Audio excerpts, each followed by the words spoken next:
ಬ್ಯೂಟಿಯ ಮೋಡಿಗೆ ಮೈ ಮರೆತರೆ ನಿಮ್ಮ ಬದುಕೆ ಕತ್ತಲೆ ಬೆತ್ತಲೆ. ಬೆಂಗಳೂರು ಸೇರಿ ಎಲ್ಲೆಡೆ ಹೆಚ್ಚುತ್ತಿವೆ ಸೆಕ್ಸ್ ಟಾರ್ಷನ್. ಲೈಂಗಿಕತೆಯು ವ್ಯಸನಿಗಳಾದ ನಿವೃತ್ತ ಸರ್ಕಾರಿ ನೌಕರರೇ ಟಾರ್ಗೆಟ್.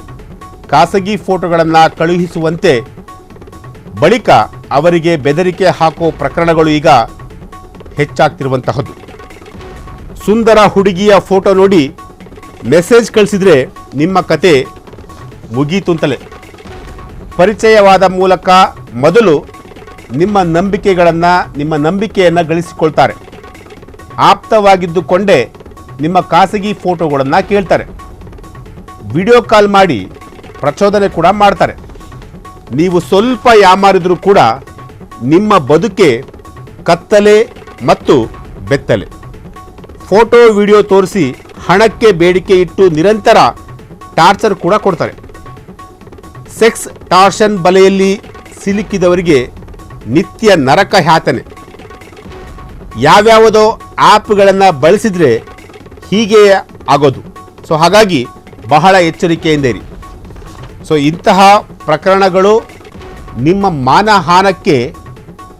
ಮಾನಹಾನಿ ಖಂಡಿತವಲ್ಲೂ ಆಗುತ್ತೆ. ಯಾಕೆಂತಂದರೆ ಕೆಲವರು ತುಂಬ ಚೆನ್ನಾಗಿದ್ದಾರೆ, ತುಂಬ ನೋಡೋದಕ್ಕೆ ತುಂಬ ಸುಂದರವಾಗಿದ್ದಾರೆ ಅಂತೇಳಿ ಸ್ವಲ್ಪ ಮೈ ಮರೆತು ಅವರ ಜೊತೆ ತುಂಬ ಸಲುಗೆಯಿಂದ ಏನಾದರೂ ಮಾತಾಡೋದು ಅಥವಾ ಫೋಟೋ ವಿಡಿಯೋಗಳನ್ನು ಶೇರ್ ಮಾಡೋದು ವಿಡಿಯೋ ಕಾಲ್ ಮೂಲಕ. ಸೊ ಇದೆಲ್ಲ ಮಾಡಿದ್ರೆ ಖಂಡಿತವಾಗಲೂ ಕೂಡ ನಿಮ್ಮ ಬಳಿ ಇರುವಂತಹ ಹಣ ಕೂಡ ಕೋತ ಆಗುತ್ತೆ, ಜೊತೆಗೆ ನಿಮ್ಮ ಮಾನಹಾನಿ ಕೂಡ ಆಗುತ್ತೆ. ಸೊ ಹಾಗಾಗಿ ಇಂತಹ ಪ್ರಕರಣಗಳ ಬಗ್ಗೆ ಬಹಳ ಎಚ್ಚರಿಕೆಯಿಂದ ಇರಬೇಕು. ಅದರಲ್ಲೂ ಕೂಡ ಅಪರಿಚಿತ ವ್ಯಕ್ತಿಗಳ ಜೊತೆ ಸಲಿಗೆಯಿಂದ ಮಾತಾಡೋದೇ ಬಹಳ ಡೇಂಜರ್. ಯಾಕೆಂತಂದರೆ ಇಂತಹ ಪ್ರಕರಣಗಳು ಬೆಂಗಳೂರಿನಲ್ಲಿ ಪದೇ ಪದೇ ಮರುಕಳಿಸ್ತಾ ಇರುವಂಥದ್ದು. ಅದರಲ್ಲೂ ಕೂಡ ಇಡೀ ರಾಜ್ಯದಲ್ಲಿ ಇಂತಹ ಪ್ರಕರಣಗಳು ಎಗ್ಗಿಲದಲ್ಲೇ ನಡೀತಿರುವಂತಹದ್ದು. ಬೆಂಗಳೂರು ಸೇರಿ ಹಲವು ಕಡೆ ಇಂತಹ ಪ್ರಕರಣಗಳು ಪ್ರತಿನಿತ್ಯ ಬೆಳಕಿಗೆ ಬರ್ತಿರುವಂತಹದ್ದು. ಈಗಾಗಲೇ ಸೈಬರ್ ಪೊಲೀಸ್ ಠಾಣೆಯಲ್ಲಿ ಇಂತಹ ಪ್ರಕರಣಗಳು ದಿನದಿಂದ ದಿನಕ್ಕೆ ಹೆಚ್ಚಾಗ್ತಿರುವಂತಹದ್ದು. ನಿವೃತ್ತ ಸರ್ಕಾರಿ ನೌಕರರನ್ನೇ ಟಾರ್ಗೆಟ್ ಮಾಡುವಂತಹ ಅದೆಷ್ಟೋ ಮಹಿಳೆಯರು, ಅದೆಷ್ಟೋ ಹೆಣ್ಣು ಮಕ್ಕಳು ನಮ್ಮ ರಾಜ್ಯದಲ್ಲಿದ್ದಾರೆ. ಸೊ ಹಾಗಾಗಿ ಅವರ ಬಗ್ಗೆ ಬಹಳ ಜಾಗರೂಕತೆಯಿಂದ ಬಹಳ ಎಚ್ಚರಿಕೆಯಿಂದ ಇರಬೇಕಾಗುತ್ತೆ.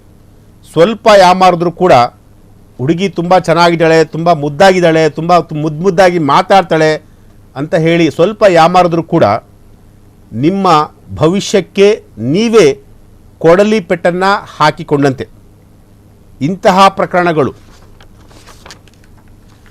ಸೆಕ್ಸ್ ಟಾರ್ಷನ್ ಪ್ರಕರಣಗಳಿದೆಯಲ್ಲ, ಅದು ದಿನದಿಂದ ದಿನಕ್ಕೆ ಜಾಸ್ತಿ ಆಗ್ತಿರುವಂತಹದ್ದು.